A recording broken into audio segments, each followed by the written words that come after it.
Welcome back to the show and go. Talking a bit of footy here with the boss on Monday. What is it? 27th? 26th of May? I don't know. 24th, but we got 24th. 24th. Well, it's 27th for a reason. We got to drop this Thursday, don't we? Yeah, excited for our sailing program. Got a hoodie on now. I'm really excited about this. Even though we've got our core blocks and fundamentals, it's kind of taken like a little bit of a different swing. So I'm excited to see how it goes. So we've been having a lot of sellouts lately. So it'll be interesting to see how this one goes. So 6 o'clock Thursday, Sydney time. Don't be late.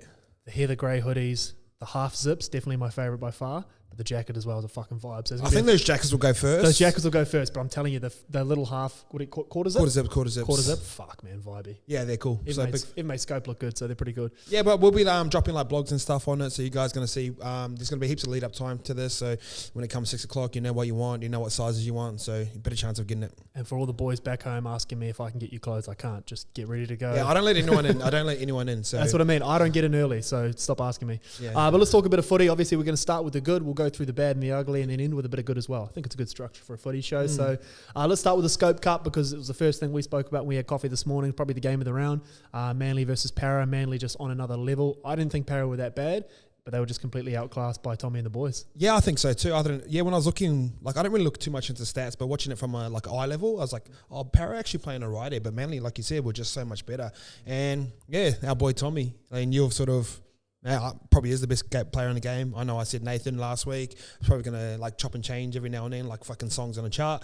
But right now it's Tommy. He's the guy. And like you got a pretty good side in Parramatta. People were talking about the actual contenders. Man, he just put a clinic on them. Where do you see Para? Like I said, so much can change in a week of football. After a month, you said Manly were probably a wooden spoon chance because they hadn't won a game. And you were telling us, and credit where credit's due, you were saying, don't judge Manly until Tommy's back. Once Tommy gets back, you can see what they're actually doing, and Fozzie and Cherry starts fucking firing, then we'll get a good test, and obviously they're looking all right. But Para, I said last week, I thought they were legit. After what they did to my boys last week, I was like, you know what, this team, they could fuck around and win the whole thing if they get hot at the right time. I still believe that. I don't think that one game against Manly sort of writes you off them, but I walked away thinking more, fuck, Manly's a smoky here than Para's a red hot chance. Do you get what I'm saying? Yeah, 100%. And that's probably flipped around now. Yeah. So, yeah, Para's weird. They're consistent. Like, they always have these years where, like, they come out consistently inconsistent. Yeah, consistently. That's a good way of putting it. Consistently inconsistent. Where there's times I'll rock up. Like, last year, I remember they rocked up to, like, played Melbourne and they lost by, like, 70. And then there's times they can beat really good sides. So, I don't know what it is. I don't know how you solve that. I don't know if it's in the woodwork.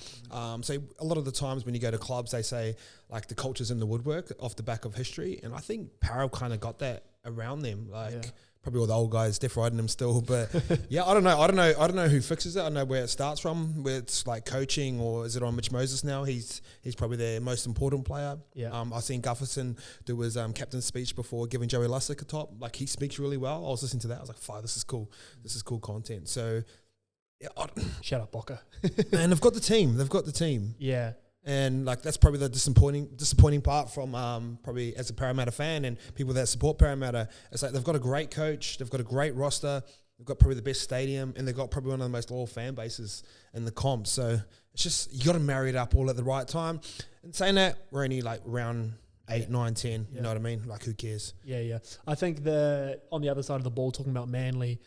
I had Cade Cuss as my anytime try scorer, so we got refunded, so we're all right, punters out there. But putting the big boy, Joshy Schuster, who I know Scope's high on, I know you're high on as well, and the 5'8" was a fucking stroke of genius by Desi there, the old no-look pass specialist, fake Felitti Mateo out there, put a fucking clinic on. Actually, wrote my first blog on him this week, and just sleight of hand and tempo, and I sort of compared him to an old guy called Jason Smith. If you don't know who he is, I don't even know who Jason Smith is. Oh, he's a king. He's a king. So basically, he invented tempo. No, he didn't invent it, but he's one of those players that always had time on his hands. Go back and watch him. He's got this big fuck off chain tattoo across his thing, and he used to smoke ciggies at halftime. He's one of those real old school players.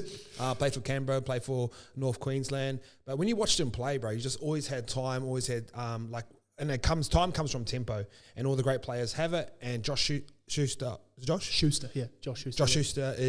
he's got the tempo that like a lot of players don't really have. You saw like even Ryan Madison, who's such a good defender, was like playing on his heels, which he never does, because he was just like, what the fuck is this big guy going to do? Like, you know, like the play's moving at one speed, and then, it gets to him, and he either shifts back into fucking first and slows it right down, Yeah. or it's moving in third gear and he fucking hits it at pace. It's like this weird. So, like a lot of the time on defense, they say your first 3 steps have to be up square. So you have to go straight up before you make a move. Yeah. So if you take off sideways, that's when you get stepped on the inside. So your first moves are always square. So Josh Schuster will, like, when he's saying like drop someone off and there's a lead coming and there's Tommy at the back, he'll start slow. So as they come up, and then he'll take off. So they'll start square and they'll end up chasing him. If you over chase, he's just going to drop off anyway. So that guy's going to get a quick play of the ball. But he just does it really, really well. And the other evolution off the back of that is the 2 pass off Jake Trbojevic. Yeah. So it's not like he's that first receiver going across. Yeah. He plays off the right percentages. And if he plays off a wide pass from Jakey, it gets him straight on his 4-man, which is his back rower and his half. And then he just does this little thing. Add to that the sleight of hand and look out the back, play short. There's all these little sayings in football, like play fast, like fast feet, soft hands, fast feet, slow hands. Yeah. There's all these little sayings like slow to fast, look inside, play outside. He's got all those types of skills. And when you've been watching video on a play and you know which ball they carry the ball in, or which hand they carry the ball in, their tendencies, do they like to play short out the back? Those little subtle differences can set up tries, and he sort of showed that pretty quickly. And then on the other side, you've got Daly Cherry Evans holding on a wide 4. And he's the Australian halfback. He knows exactly what the fuck he's doing. He's got Saab just looking for a try on that side. So they're a really good balanced side right now. Credit to probably the 2 props as well, Paseka and Kepi. I think Kepi's been one of the better forwards in the Manly side. I know Marty Tapau's there, and he just does his thing. He's pretty consistent, tough carry, good palm, all that sort of shit. But I think Kepi's kind of been the real standout of these last couple of weeks. Like your Lindsay Collins of the team sort of thing. Big aggressive forward off the bench, but fuck, he gets through some work. That's a great example. And I looked at the age, they're both only 23 years old as well. So, man, it's fucking huge, man. Like we said, bro, it's a Tommy Turbo factor. Like, once you're that good of a player that you make everyone else worth 100K more. Yeah. That's how good he is. If Schuster's looking left, it's going right, man. So just but then he'll probably hit left. He's silky, man. All right, let's jump across. Obviously, the other talking point was the same one last week. Was the high shots. We saw countless more sin bins again. I think we had 4 yesterday in the para game, something like that. Even my boy Snacky Carl Lawton, after getting a meaty on debut, gets fucking sent to the bin. So apologies, Carl. How many did Manly have? They had Carl Lawton went off. Who else went off for Manly? Jakey. Para had 2. Reed and Campbell. So kind of balanced out. It'd be interesting to see who wins after like losing a couple, like, you know, if that sort of the Warriors on the weekend. Yeah, that's jumped to 12 men and beat the Tigers. But it's a hard one. Like, obviously we spoke about it last week. You know, I said, who do you think's gonna I asked you the question, who's gonna adjust first? Is it gonna be the players or the league? And you said, well, they're not gonna back down because Peter V'landys is that type of guy. Seems like they're gonna roll with this, isn't it? Yeah, they should. They should roll with it, but I think, just like we said before, the timing of it is way off. Yeah. Like, tell these boys November the 1st when they go to training so they can start practicing. That's what I'd love to know, because you've got the league saying one thing and the coach saying another thing. You got V'landys saying, "Oh, we told them this was coming," and then you got Trent Barrett saying, "I found out fucking on the way to captain's run." You know, so I don't know where. The truth is somewhere in between that. It's somewhere between what the coaches are saying and what the league's saying. I would guess, and I don't pretend to know this, I would guess it was some sort of league-wide circulated thing in the preseason that goes to all the clubs, hey, listen, we're going to crack down on this, without hard guidelines, and the coaches have probably not brushed it to the side, but it's probably been a bit of a bottom of the email sort of thing. I seen Joey talk about it. He goes, the league's just scared of getting sued. Yeah, it's NFL. It's got NFL written all over it. The thing is, like the Super League, like I heard, is it Adrian Lamb? Yeah, Wigan coach. Yeah. And his boy plays for the Roosters, saying that the Super League cracked down on this probably about 3 years ago, and they had the same sort of teething issues. And he said theirs probably lasted for most of the year with players getting binned and trying to figure it out. And he said now we've got a great product and no one collects everyone high. So I think they will figure it out. It's just right on the precipice of Origin, straight after Magic Round. I'm not sure if it's the right time, but in that, the argument to that would then be when is the right time to do it, right? So preseason, like preseason, so the boys can actually start New South Wales Cup. Yeah, and the game's getting quicker and quicker. So like and Joey sort of talks about when you're in a grand final or a final or a state of origin and the game's online, even an NRL game, and someone steps you, like we said last week, it's just a natural reaction. All you're trying to do is stop a try. You're not going to start pulling them away. So I do think it will fix itself up, but it's just going to take some time. My weird thing is I don't want to get to a place where, like, in the NFL, it's gone so far the other way where guys are letting go of Tom Brady before they tackle him because they don't want to get a penalty and he walks into the end zone. Like, I don't want to see guys I don't want to see everyone defending like Cameron Smith. Yeah. Like I don't want to see that impact go out of it where everyone's just absorbing and wrestling, and all you get is 6 again, 6 again, 6 again, 6 again try. Like I think there's a grey area there between what we had at the start of the year, which I thought was an amazing product, and yeah, we had a few high shots, and maybe they need to be cut down on, versus what we got now, where it's you're watching the game and you're almost like, oh, obviously I'm a Warriors fan. I was watching that Warriors game more nervous about someone getting sent off than what the Tigers are going to do. And that's shit, isn't That's so true. Like, I wasn't thinking, fuck, I hope Leilua doesn't get the ball here. I was just thinking, keep the fucking tackles down, Jazz. Don't go high, boy, because I could see him firing up. That's a funny, like, so rugby league, man. Like, once we figure out the bunker issue, like, that was the issue for the last 2 years. We nailed it now. Yeah, we've nailed it. And then when I go, oh, fuck, there's not enough drama in this game. Let me just make up a new rule so we can start talking about it and start selling ads off the back of it. So... Man, it is frustrating. You sort of talked about it rolling into Origin. I think Origin should just have separate rules. Yeah. Like, international, they got kind of different rules. Yeah. So I just think... Like loosen it up a bit. Yeah, you should be able to like put a forearm in someone's head when they're on the ground. Like stuff like that. Yeah. Like, I just think it should just be a little bit looser. But obviously you got to get everyone to agree with players. Like, there's always an element of risk in everything that you do. If I go for a swim in Bondi, there's an element of risk that I fucking could drown. You know what I mean? I jump in a car, there's an element of risk I can get in a car crash. And you're doing it. Every time you get in, you do it anyway. And we're training these guys up to be the best possible athletes, and they're getting high-level coaching. Like, you know what I mean? There's an element of risk to everything that you do, and you put this fucking beautiful product that we love to watch on and give them boys good money for the back of it.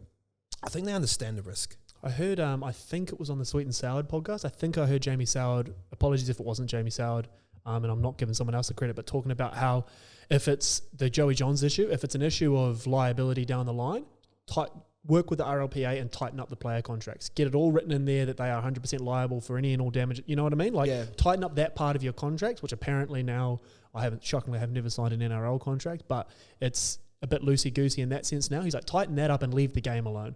So maybe and that's like, an answer. look after players after they do sort of get like that's not out. to say like sign your life away. That's to say build out that thing where, hey, if you are experiencing issues down the line, you are compensated. You know, I think Kempy was saying like, and I mean you probably know, but like apparently the NRL covers like your post football medical stuff for like 2 years. 2 years, or something. 2 years. Yeah, that's I mean, like the NFL, obviously a lot more money, but it's a lifetime. Yeah. Like if you played X amount, I think it's like 50 games or not even that. It's like way less than that. It's 15 games or some shit. You're basically insured medically for life. Actually, I've got some... I won't tell the stories. I've actually got some pretty interesting gossip on this with a former player that had to retire, but obviously won't leak it on here without his sort of say-so. But basically, they were just trying to cover themselves by doing something. So, yeah. Interesting. YKTR Sports. More to come. Not a gossip. Not a gossip column. You mentioned players losing their head here, and one that we absolutely love, Victor the Inflictor, lost his head a little bit. Fuck, he's the man. I'd love to play with Victor, man.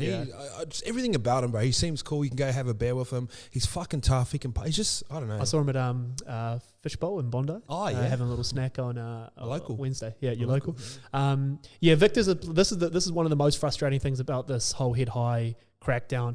Like a couple of weeks ago, if you had asked me who's the best defender, pure defenders in the game, you would have gone Jakey Trebojevic and Victor Radley. And Victor's point of contact is naturally up around the ball, and obviously when he gets a little bit carried away, he can slip up a little bit. So can Nathan Brown. You saw kind of both of them half lose their head on the weekend.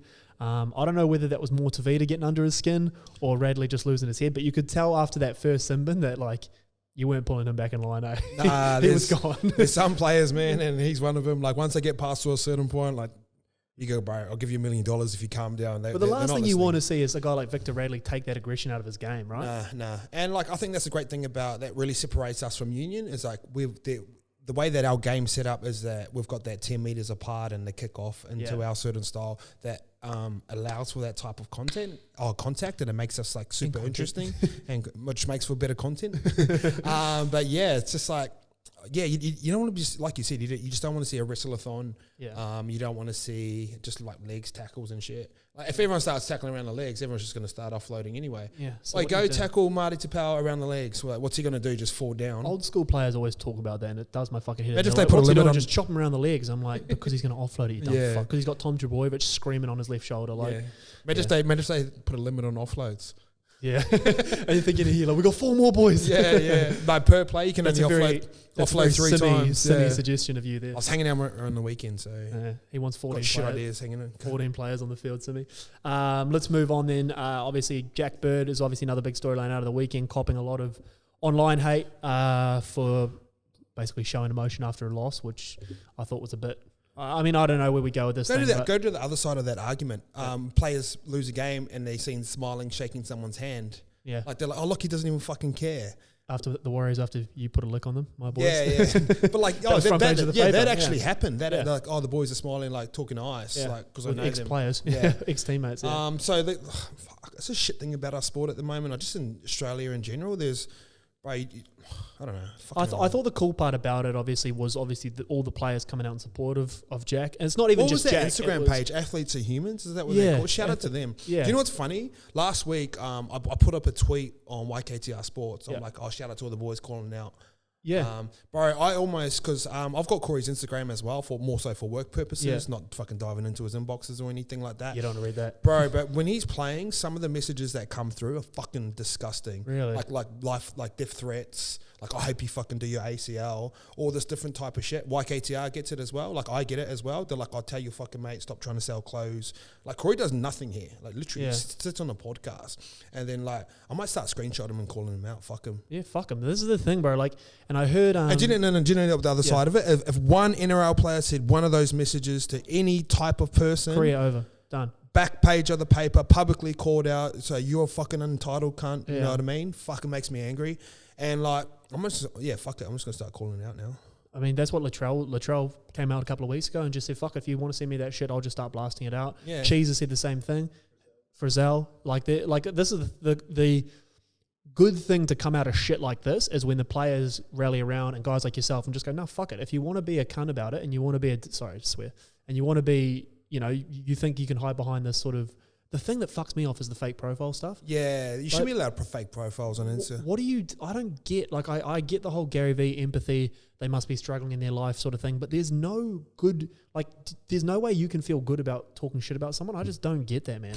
Darcy Lussick, he got called out one time on... someone goes, "Fuck, you're fucking shit," and he took a screenshot of him, took him and tagged the business he was working at. Gun. It was like Anytime Fitness Aaron or something. And then his post got taken down for bullying. Oh, yeah. So like I don't get at the point where like these guys have worked hard their whole lives, they've sacrificed, their parents have sacrificed to them to get to a certain point. Not everyone gets to make NRL and then they get paid and all of a sudden like we can say whatever the fuck we want to them. It shouldn't be like that. No. Oh, this guy gets paid $1 million. Should he be performing? Yeah, probably. But like what fuck, who gives you the fucking right to go on their page? And this is when it gets yuck as well. People will write to their players' partners' pages as well. Yeah. Like shit like that. I don't care if you're 15 to 65, like surely you know better than that. Yeah. And that's the thing about social media, like no one's really copped a smack in the face because like when you're a little bit younger and you say shit like that, you have to say it to someone's face. Yeah. If you get punched in the face for it, you're like, yeah, probably shouldn't be saying that. Like you learn from pain. If you're a kid and you put your hand in the fire, that hurt, you're like, yeah, probably shouldn't do that. So there's no consequence for social media anymore. And it's just getting yucker and yucker with Instagram and fake profiles. I see there's a new feature on Instagram. If you block one profile and they set up another fake profile, it blocks all of them as well. So smart. Yeah. And like when I started football, they're like, stay away from social media. And that is not going to happen. We should lean towards social media. We should be trying to connect sports, like player to fan, fan to player. It's kind of the ethos that YKTR Sports is built off the back of. And if you get these types of people doing these types of things, players just congregate fans as all one type of person. Same way fans do the same thing to players where they're like, oh, nah, he's like, he got in trouble, so all football players must be like that. You know what I mean? We kind of congregate groups of people together. And that's what's happening with sports players to fans, like, and you'd know you want a footy player to go up to your kid and sign a, because that fucking make his day. But if he's getting harassed online for the last fucking 15 weeks, hit the sheds. He's not going to hang around. He's just going to go shed, jump in his car, see you later, signature. Turn his phone off. Yeah, I mean, this is the thing. You know football players, so you know that they not only probably are okay with, but they almost half welcome like constructive criticism. Like if someone, first of all, like let's use Jack Bird as an example. He didn't play badly on the weekend, but like let's say he plays poorly. You don't think Jack Bird knows that he played poorly? You telling him that he played poorly? Man. You know what I mean? Like he's he's playing the game. He knows that he wasn't good. It's just, that's always bizarre to me. I always talk about sports. It's like there's not many jobs in the world where you judge weekly. Yeah. And not only are you judged by like fans, by media, by coaches. You have to walk into your change room and look your teammates in the eye. And then the last thing, you have to go home and look at yourself in the mirror. And this just happens like week after week after week. Fuck, like you said, too you stressful, might, man. yeah, you might get like a yearly review. Like I might just start doing weekly reviews around here. Just where were you doing it this time? You know what I mean? Yeah. If that happened at work, a lot of people would be scared. Then imagine filming that whole thing, which we probably could do, and then let's just put it. Obviously, we're not going to do this, but I'm just saying as an example, and put it on a paper where you get bagged. You know what I mean? So frustrating, but great to see everyone calling it out. Hopefully, we can change that though. Like if we flip, I think we are. I think very slowly what you saw out of the weekend was a guy showing emotion after a loss, which is good. Which is what players want. Like fans, you want your guys to care about your team. Jack Berg clearly cared about the team. He made an error and was upset. Like I think that's pretty fucking clear to see.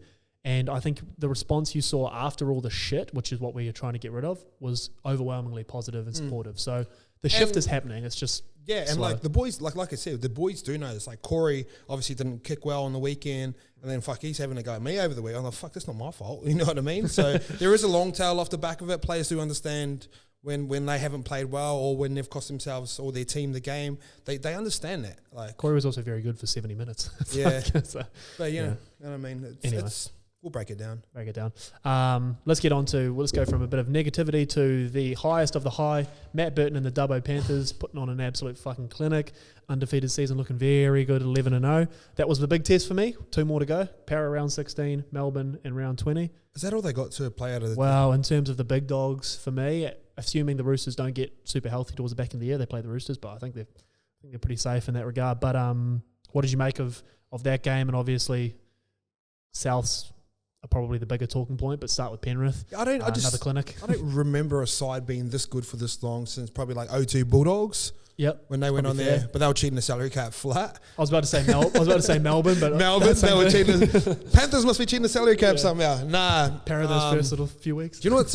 I like when we've talked about this a little bit. I love the long tail of just great organisations, and Penrith were one of those great organisations. Now they were but when I was there, like we were kind of like the dumping ground. Like, oh shit, he needs a chance, and we can get him in the NRL. Like that's where managers went first, and I was a part of that.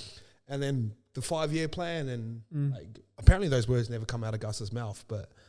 Yeah, I've heard him say that, but then I've also straight up heard him say the word 5-year plan. So I don't know what Gus is going on. We need to fucking sort that as well, Lukey. Anyway. But maybe he just underestimated how long it was going to take. And it's a 10-year plan. Now look at them. Look at them. Their reserve grade players are getting signed up for $600K. Yeah, and they should, man. The Panthers they're so fun to watch, man. Like I thought. And not just because it was in Dubbo and obviously Latrell was back, but Souths is such a good side. I thought this was going to be... Scope actually said it last week. He said this was going to be a statement game from Penrith. He thought they were going to put a lick on Souths. I thought it'd be way more competitive. But they're just attack, man. It's so relentless. Like it's... you talk about shape on shape, which is obviously when it... Like a lot of sides, like the lesser sides, they throw something at you and they make a sort of half break, and then there's a settle in the middle of the field before they go again. Yeah. Panthers just keep going, and then they go back the other way, and they go back the other way. It's fucking relentless. And on top of all that, they're averaging, like defensively, they're giving up 7 points a game.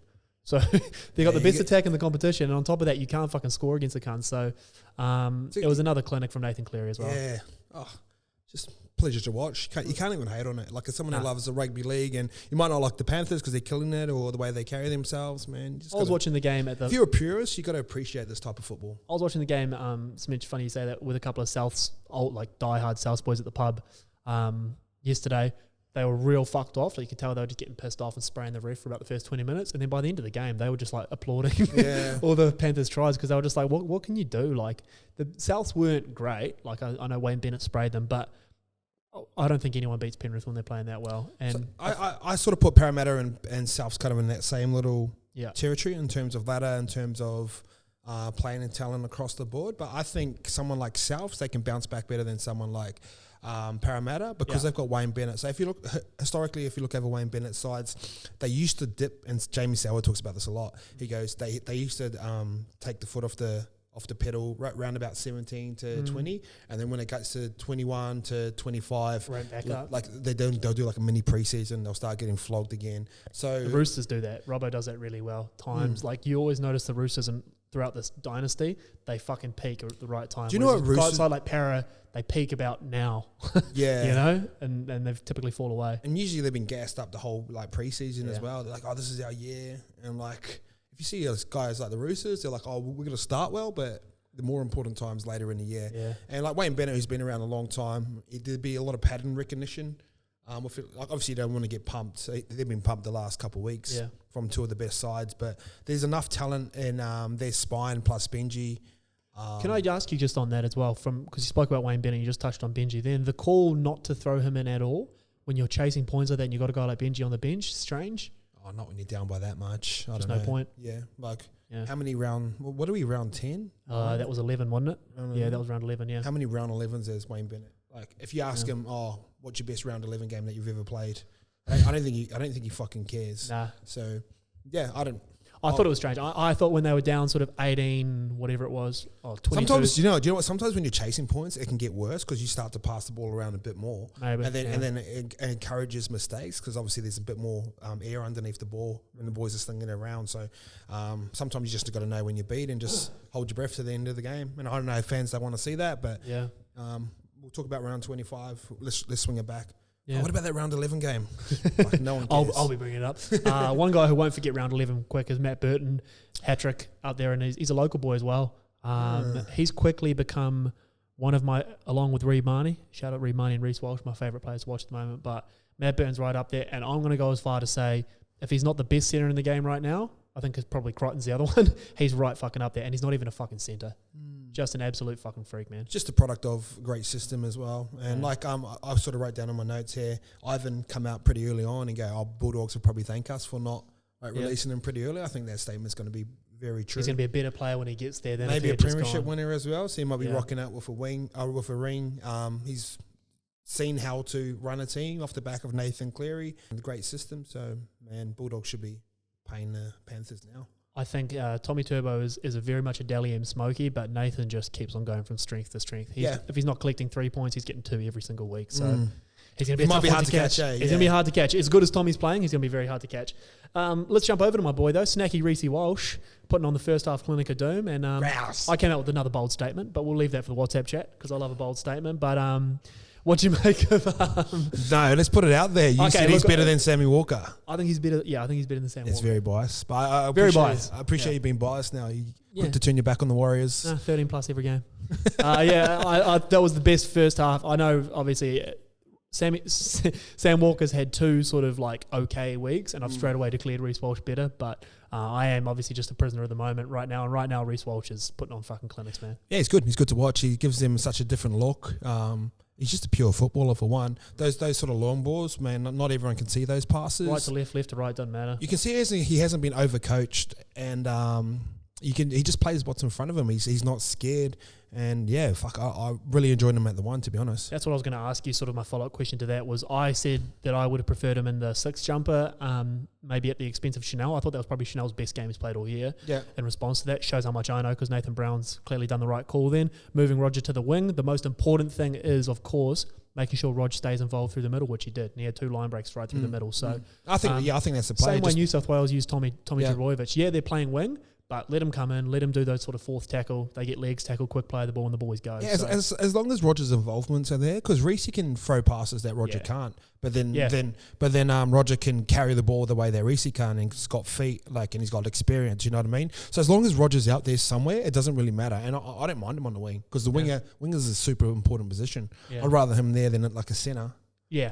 Fuck, you could almost slap the 13 on his back and just let him. 6 is too hard. It's too much of a specialist position. Yeah. And a lot of the times when you're a 6, you actually get the secondary ball. So 7 will get the main ball, and then unless you're got a great relationship, someone like a Jerome Luai who's comfortable and getting that second footed ball, but when he sees it, calls it. Yeah. It's kind of a hard position to learn on the go. Well, what they were doing really well, I thought, was they were kind of using Roger like the Roosters used Radley or like Manly used Jakey, almost in that first receiver, because they don't like Jazz kind of does a little bit of it, but they don't have that ball playing lock. So Roger can almost do that if it's the 3rd and 4th tackle, and then come back up to his wing. So. Yeah. And the other part of it is like, say if they've got really good defense and they kick it up and Reece catches it on the full, he can just drop Roger off anyway. Yeah. He catches and the winger comes around, just drops him off, and he gets the set started for you. He's got a stronger carry, obviously. Yeah. So collectively, if you get him, Ken Mamolo and Reece Walsh, and you combine all their meters together, I don't think they lose too much with Reece back there. So that's what I'd be doing. Yeah. No, I like the balance, and he even had the big Joe Rokothoko dive in the corner. Oh, that was the coolest dive, eh? Smooth. Yeah, no one's got cool dives here, eh? Nah, bring it back, bro. Bring back the Henry Fa'afili fly in the corner. Nah, do you know what? Because the D's too good now. Everyone's always racing towards the like corner post. Or the Islander boys just going, I'd pop putting a bit of finesse on it. Pop a rib if I threw that. I like him in the 1 jersey. Very snacky without the headgear as well. Brush the headgear, bro. You're too good looking. The Mutton Anu eyeliner as well. Yeah. Have you got mascara on or what? We're working on getting him in here for a podcast, which is in the works. I think he'll probably be in here if they're playing up at North Queensland, Central Coast, maybe 2 weeks. So all my mates that I hung around with, they knew his brother, but they remember him as like, apparently he used to be this proper little shit kid, eh? Yeah. And then when he got to like 15, just kind of like grew up. They reckon it's like 5, 6, just like bullying people and that. Yeah, like proper rat bag. Yeah, we love that. And we're going to finish on another rat bag. Jordan Simi, the anytime try scoring oracle. Mate, that might be his show soon if he keeps going. You two got to fucking step up. Now let's in all fairness, I hit 3, I missed 4. Jordan hit 3 and he missed 2. You know, he also had Cookie. Percentage wise, hey, but percentage wise, that's a win. And the thing which is fucking crazy about Simi is he calls where they're gonna score. Yeah, like he's like left face. He's like, I'm gonna go Jared Wallace. They're a bit unfit around the middle, and then he goes in. Nick Kotrick obviously on the edges where the Titans leak a lot of points. Scope, I don't think so. And he goes, we'll see. Yeah, Kotrick in the corner. We're thinking about Geordie, bro. He knows a lot about a lot of things. Like, it's fucked. It annoys me as well. And like people getting like proper fired up at me and Scope for like laughing at him. But it's like, if you know Simi, everything he says you laugh at because you never know if he's joking or not. Yeah, he's mastered his tone. Yeah, but it's not like, it's by no means like dismissive and disrespectful. It's just funny because it's Geordie. So let's see if he can back it up. He made us a bit of money over the weekend. Let's see if you can. Yeah. Hey, Loki. I mean, you're working hard behind the scenes. Yeah.